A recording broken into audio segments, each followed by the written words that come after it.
is a great way to do APKs in your classroom with the little ones. So before I teach a new standard, I like to connect that standard to something they might have learned in a previous grade level. Brainstorming helps them focus on that topic or question to get out what they already know. And then they're able to share that idea with other students, and then the students can build on each other's prior knowledge. I have this thing called alpha boxes, and as you can see, there's a bunch of boxes with the letters of the alphabet in each one. Using these alpha boxes and brainstorming is a way that I activate students' prior knowledge. I like to tell personal stories to connect the topics that we're teaching to what the kids know and have learned in the past. My classroom is the use of notes during math. This is something that we continually add to every single day, and when we're coming to a new concept, usually there's a connection to a previous lesson. So we'll refer back to those notes in order to kind of activate the prior knowledge of what we'll be using for that particular day. So I use Pixar shorts to activate prior knowledge. They are great for ELA, or plot, or even some of our ELA contents. Okay, so we use big box tools in different areas such as math and ELA. In particular, we use big box tools in math.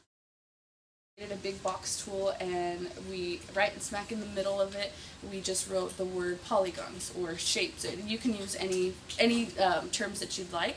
And then we asked the students, okay, what do you know about polygons? In math, it's very important to make the numbers real. So if you're introducing a new concept, it's important to let them know how the numbers relate in real life, like fractions or decimals or integers. So we expanded on that, and now we're talking about what it looks like in 5th grade. And so today we've given them a Padlet activity where they're talking about what is in a paragraph, what can it be used for, and they use their knowledge from yesterday and from 4th grade to explain what a paragraph is supposed to look like.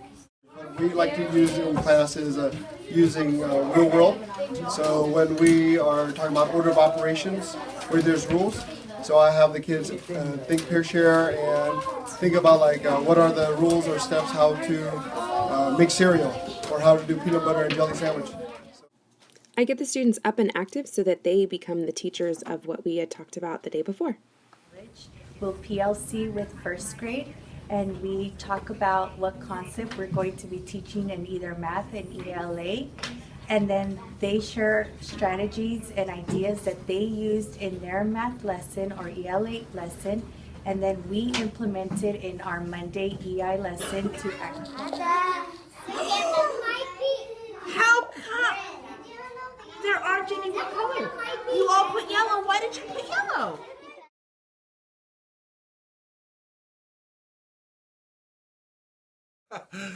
So when I was a teacher, I tried to activate prior knowledge by helping kids remember and create concept maps around what they did before, during, and after the lesson, and graphic organizers, KWL charts, things that helped expand their thinking beyond what the content I was teaching, and using those opportunities to create real-life connections, so using videos, using pictures, if I could, having people come into the room and talk to them, ways to activate their thinking around things that they may not have a concept about.